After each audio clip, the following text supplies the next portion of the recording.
WLYR 93.0 is the station, that's what's up. Samurai Panda Sports is the show, and we about to cut it up now.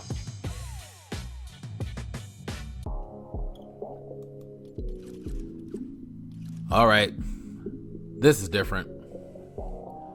The 2023 Jets. Boy, where do we begin? Let's start with some backstory, in case you don't know. So the Jets as a franchise has always been bad. So bad, you gotta wonder if they're cursed or not. You got bad luck. Now, they did win a Super Bowl back in Super Bowl III in, what year was it? Noise. But you gotta wonder if they are cursed, like if they traded their football soul to the devil for that one ring way back in the day.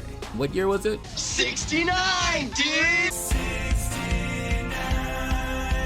Because ever since that Super Bowl, the Jets record is this: 378, 499, and 2. That includes a 10-13 record in the playoffs, which, I'll do the math for you. In total, that is a 43% win percentage. The goddamn Jets. Now, during that stretch, the Jets have only won 3 division titles, the last one being in 2002, and they haven't made the playoffs since 2010. You lose! And it's not like they didn't try, because holy shit did they try. From the Vinny Testaverde, Bill Parcells era, to the Brett Favre, Eric Mangenius thing for a split second, to even the Rex Ryan saga, which netted them 2 back-to-back AFC championship appearances.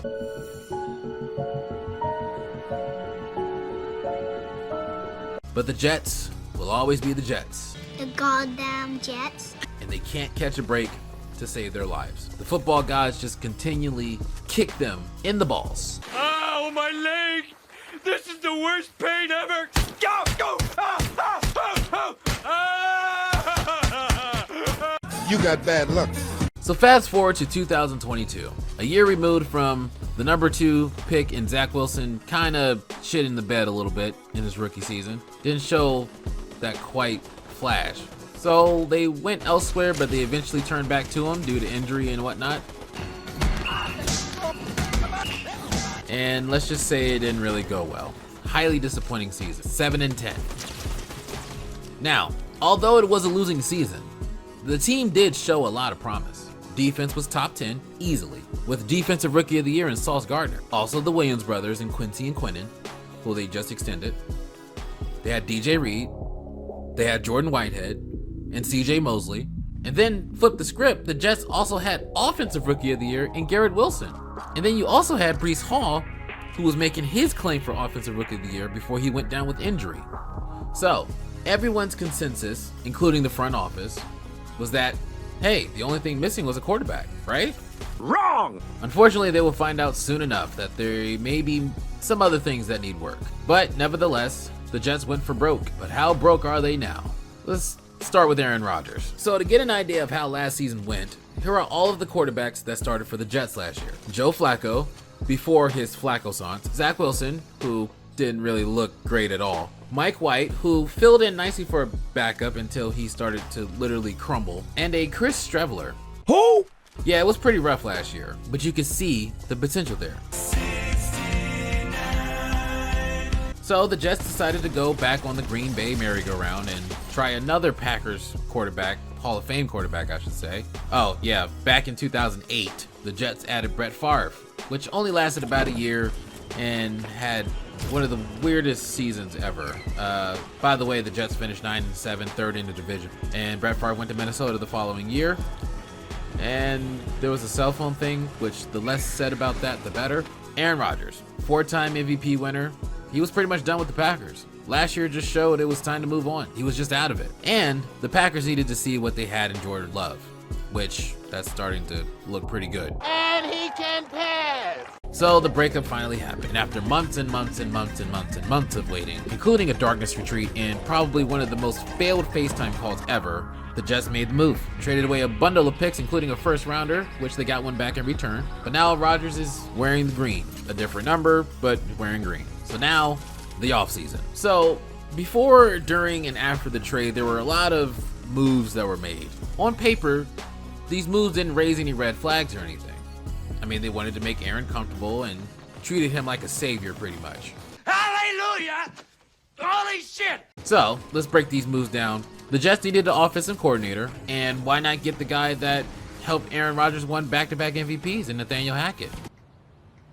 Yes, the same Nathaniel Hackett that coached the 2022 Denver Broncos. But why though? Yeah, that guy. Then you had Randall Cobb, who's a receiver that Aaron has chemistry with, and he could be a veteran presence in the locker room. But why though? And the same thing goes for Alan Lazard. But why though? Rodgers has chemistry with him back in Green Bay, veteran receiver. But put a pin in that, we'll come back to it. Now, let's get to the hard knocks thing. Now, at first, the Jets didn't want to do it. They were totally against it. They were trying to find a way out of it. But eventually, they kind of warmed up to it, and it created this grand stage into the Jets offseason. But right around the season debut, the Jets made another move, Dalvin Cook. Again, not a bad signing. You're adding another explosive weapon, and Breece Hall is coming back from a knee injury, so if you wanted to kind of like work him back in slowly, hey, Dalvin Cook is a good option. And then when Breece Hall does come back, you have a two-headed monster at running back. No red flags, right? Again, the Jets were going all in on this season. The defense was already there. Playoff caliber for sure. And then with Rodgers, he has the offense that he likes, with Nathaniel Hackett calling the shots. He has two young stars in Breece Hall and Garrett Wilson. You got Dalvin Cook. This was it. This had to be the year. I mean, Aaron is even embracing his role as a mentor, which he didn't do in Green Bay last year. You know, taking some of the young guys out places and everything, hitting the town with some of these guys. Heck, even Zach Wilson was getting praise from Aaron Rodgers. He even said he might even hand the keys to Zach after a Super Bowl or two. All of these hopes, all of these aspirations, everybody was buzzing about the Jets. Everybody had Jets fever. There was even a snippet of what could be in a preseason game against the Giants. Could this be it? Is this the year the Jets break the curse? Can the Jets be actual contenders? Expectations were all over the place. Some people had them going to the wild card. Some people had them winning the division. Some people even had them winning the AFC. I was more so kind of maybe wild card. I just didn't think it would fully gel this year. Maybe the next year, but I didn't think it would fully come together this year. Plus, it was a tough division. I mean, the AFC East was, before the season started, it was arguably the toughest division in football. Buffalo, Miami, New England. They had to go through those guys, and then you had the rest of the AFC. It was going to be a tough sledding for sure. And the hype was real, and it all led up to this season. It all led up to a Monday night in New York City on the anniversary of September 11th. It all led up to this, the drive. So the Jets get the ball on their own 12 after a beautiful Bills punt. First down, Breece Hall, boom, explodes for 26 yards, down to the 38. That's what we like to see. Offense looking good already. Next play, first down, shotgun formation. Rodgers steps back, pressure coming by Ed Oliver. Aaron escapes, throws it out of bounds. That was a little concerning. O-line you can protect, that would be nice. Next play, second down, shotgun. Rodgers steps back. Rousseau comes with the pressure. Rodgers steps up in the pocket, throws to Conklin, incomplete. Flag on the play. Defensive holding. Automatic first down. All right, got a little bit of a gimme there, but the offensive line is looking a little shoddy right now. But we'll see what happens next. Next play, first down. Rodgers steps back. Pressure coming. Leonard Floyd. Aaron escapes, but ultimately he gets sacked. And just like that, everything came crashing down. All of the hopes for the season, gone. 4 snaps in, and done. So now what? Zach Wilson is the now what? And now the Jets are back to square one. Now they're back to last year. Fast forward, and here we are at the present moment. I am recording this right before week 18. So you might be asking, well, what the hell happened? Welcome to Deep Cut. This is what we do. Number 1, that offensive line. Terrible. It started the season mediocre at best, and there were murmurs of concern, but no one really talked about it. Aaron's a veteran. He can throw the ball away if he needs to. He knows how to get out of harm's way. Elijah Vera Tucker was coming back. Mekhi Becton was coming back. But throughout the season, that O-line got beat to shit. I mean, if we're being totally honest, that O-line is the sole reason Rodgers got hurt in the first place. Go watch the play he went down. Watch the whole drive. He was running for his life the entire drive. The O-line has to be a major focus this coming offseason. Otherwise, no matter who's playing quarterback back there, they won't stand a chance. Especially when your offensive line is giving up over 60 sacks in a season. Unacceptable! There are teams that aren't even half that. Number 2, Aaron Rodgers. Yes, he is part of the problem. Now, I could have sworn the GM title belonged to Joe Douglas, but ever since this whole Rodgers being linked to the Jets thing came about, those moves that were made, it's like Aaron was using the Jets' desperation against them, and now he thinks he has more power than he actually does. But let's go back to some of those moves that were made and see how much they quote-unquote mattered. Randall Cobb, 4 catches for 35 yards and a touchdown. He appeared in 10 games. All right, we're off to a great start. Alan Lazard, trusted receiver for Rodgers. Okay. 23 catches for 311 yards and a touchdown. He appeared in 14 games. Oh, by the way, they also signed him to a 4-year contract, so good luck with that. Now, this next one wasn't an Aaron move, but you can see the philosophy behind it. Mecole Hardman. You know, this could have been like an MVS type of receiver here. Right, only 1 catch for 6 yards in 4 games. Now he's back on the Chiefs.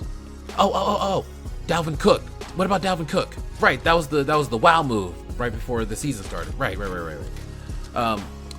67 carries for 214 yards. That's 3.2 yards a carry. He played in 15 games, only started 1. Unacceptable! Right. Nathaniel Hackett. Fuck you, dude! Amen! Put a pin in that, we'll come back to it. And I'm just gonna throw Tim Boyle in this mix here. He's a good friend of Rodgers, and Rodgers was just looking out for him. Right. So Tim Boyle, he started on the practice squad originally, then he got elevated to starter due to the Jets being the Jets. Now he had a 62% completion percentage and threw for 360 yards, but only 1 touchdown, 4 picks, and a measly 56.2 passer rating. Your ass! Oh, and by the way, he only threw 4.7 yards per attempt. Your ass! Now, as you can see, after all of these moves and all of these changes, the Jets still ended up being ass. Your ass! They went all in to get Rodgers, but do you have to give him the keys to the castle too? They could have used those resources to maybe, I don't know, invest in the O-line, maybe get better skill position players to help Garrett Wilson out. I mean, come on, there's some names out there. DJ Chark, Juju, D-Hop was out there. I mean, come on. Where's the production? Where's the value? Now, to be fair, To be fair. the lack of production could be tied to number 3, the backup quarterback situation. Yes, I hear you. Well, all they had was Zach Wilson and Tim Boyle and Trevor Siemian. That's all they had. And you have a valid point, but that brings up this point. Who is the GM here? Who is calling the shots? Why is there no better backup situation here? If you already determined that Zach Wilson is no good, why not offload him? Why is Tim Boyle your option? And it wasn't like there was a lack of names out there. I mean, there were some decent names available as backups. Taylor Heineke, Jacoby Brissett, Gardner Minshew. Heck, you even had someone in your own locker room last year. And no, it's not Mike White, but I'm sure they would rather have him right now. I'm talking about Joe Flacco. I mean, look what he's doing right now. Would Joe Flacco be as good behind this O-line and this shit basket you call an offense? No. Hell no! I highly doubt it. Why didn't the Jets do anything? I mean, clearly Zach was not ready to take over.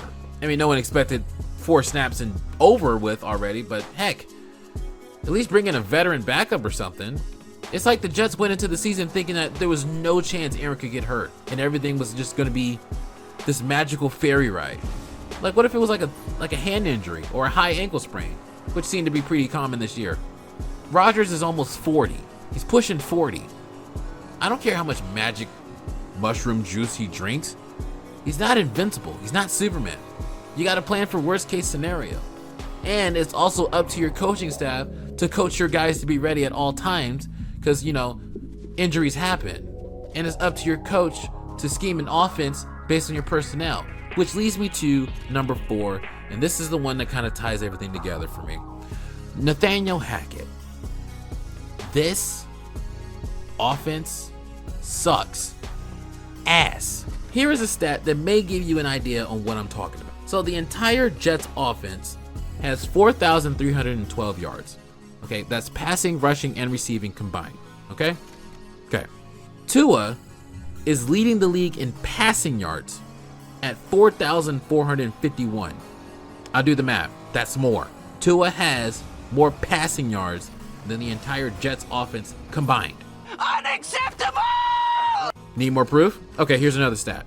Okay, if you take all the points that the Jets have scored as a team, take out the defensive points, so any points scored by any defensive player, you know, pick six, scoop and score, any defensive points, okay? So now you just have points generated by the kickers and by the offense, okay? The kickers have more points than the offense. So I ask you this, what the hell has Nathaniel Hackett done to prove he can coach an offense? Based on this year and last year alone, you can make the argument that those back-to-back MVP seasons were not because of Hackett. That was all a floor. You can't argue with the numbers, but the film might even be more telling. I mean, look at Jordan Love right now as a prime example.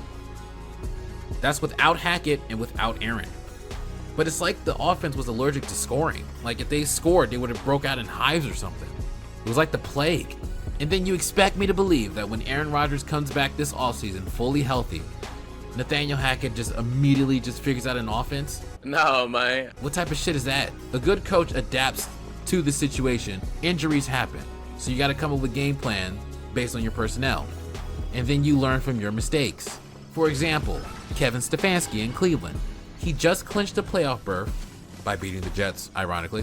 He just clinched a playoff berth with Joe Flacco at age 39, by the way, coming off the couch a month ago. Oh, by the way, Flacco is his fourth starting quarterback. Zach Taylor in Cincinnati, for example. Burrow goes down for the year. What happens? Jake Browning just steps right in and looks like Joe Burrow Jr. He played well for the most part, aside from the Pittsburgh games and the Chiefs game. Heck, you can even argue Kevin O'Connell in Minnesota. All I'm saying is that the offense should not be this bad if Hackett is this great coordinator. The sad thing is you see the defense fight and fight and fight every week, but you can only fight but so much. You can see when they finally give up, because what's the point? The defense played more snaps than the offense. The defense beat the Eagles. The defense beat the Bills, beat the Broncos, but the offense just can't score points. And if I'm on that defense, I'm just like, you know, coach, I can't do this anymore, man. My head's about to explode. My whole life sucks. I don't know what I'm doing. I don't know where I'm going. yeah, we do our job, but like, you know, like we right back out there. We're tired. They're tired. They're burnt out. What do you expect them to do when your offense can't score? Or they do dumb shit. Take the Black Friday game, for example. Defense gives a pick six before the end of the half, keeps the game within reach. And then what happens directly after that? The shit Mary happened. You can't ask any more of this defense. Seriously, you really can't. And then there was the whole Aaron, is he or is he not coming back? Like, you know, like, whatever. This is what needs to happen this offseason. First and foremost, fix the O-line.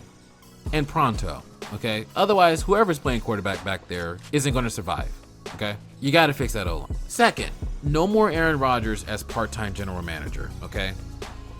I will literally blow a gasket if they sign David Bakhtiari. Seriously. Nathaniel Hackett is ass, okay? All right? Alan Lazard didn't do anything, okay? Well, Aaron wasn't throwing him the ball or whatever, like Zach Wilson was the quarterback. Again, I say this, okay? The move was made, okay? So you would expect at least some production. It's not like Alan Lazard is a bum, okay? There's just no production, which leads me to my next point. Find out what the hell you're doing with Zach Wilson. Are you gonna let him sit behind Aaron and soak up the knowledge like a sponge, or are you gonna get rid of him and let him live his dream? Let him play out his career. His career is tarnished now, but like he can try to like revive it. And Zach, in my opinion, was better than he was last year. Now, I'm not gonna say Zach is completely absolved from any blame here. I mean, there were some games where he played like utter ass. I get it. However, there were some throws he made where the receivers didn't catch. So find out what you're doing with Zach and do something about the offense. I don't think Hackett is the move. I really don't, okay? Like you expect me to believe he's gonna magically have a brain simply because Aaron comes back. What you just said is one of the most insanely idiotic things I have ever heard. Like, if that's the case, then like, what the hell? Like, do you just like sabotaging anybody that's not Aaron Rodgers? I can't trust Nathaniel Hackett. I really can't, okay? I haven't seen anything that proves otherwise. To be honest, the Jets can do all of the right things, but at the end of the day, the football gods can just easily kick him in the nuts again, and then the Jets will always end up being The goddamn Jets. You got bad luck. the New York Jets. Thank you guys for watching. I hope you guys like the new this new series I'm doing. But let me know what you think in the comment section below. Do you agree? Do you disagree? What you think? If there are any other teams that you would like me to do a deep cut on, let me know. Let me know.